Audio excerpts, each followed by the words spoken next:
Latest breaking news ভিডিওতে আপনাকে আবারও স্বাগতম। ঘরোয়া ক্রিকেটে ধারাবাহিক পারফরম্যান্স করে সিরিজ দিয়ে ৩ বছর পর দলে ফিরেছিলেন এনামুল হক বিজয়। তবে ফেরাটা সুখকর হয়নি তার। ৪ ম্যাচে করতে পেরেছেন মোট ৫৫ রান। এনামুলকে নিয়ে ওঠা প্রশ্ন অধিনায়ক মাশরাফি মুর্তজা মনে করিয়ে দিলেন পারফরম্যান্স তার আলোয় আসার কথা।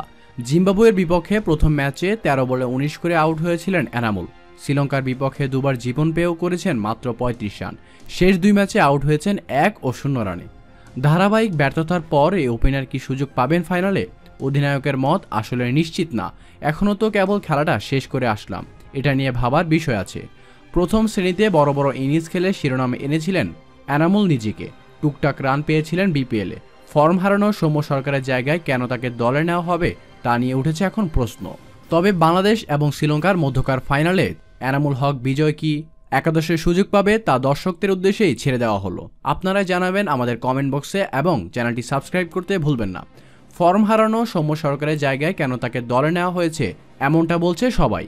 এনামুলের ব্যর্থতার প্রশ্ন গণমাধ্যমকে তাকে তুলে ধরা মনে করিয়ে দিলেন অধিনায়ক। বিজুকে নিয়ে তো অনেক কথা হয়েছে, সে ঘরোয়া সব পর্যায়ে রান করেছে, বিপিএলও বলেন ফার্স্ট ক্লাস বলেন সব জায়গায় রান পেয়েছে।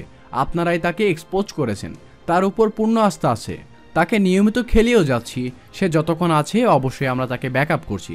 বাংলাদেশের প্রথম শ্রেণীর ক্রিকেটের সঙ্গে আন্তর্জাতিক ক্রিকেটের ফারাকটা মনে করিয়ে দিতে ভোলেননি মাশরাফি।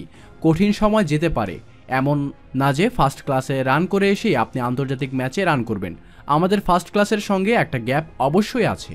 ধন্যবাদ জানাচ্ছি আপনার মূল্যবান সময়টুকুতে এই ভিডিওটি দেখার জন্য। যদি ভালো লেগে থাকে অবশ্যই লাইক, কমেন্ট, শেয়ার করবেন।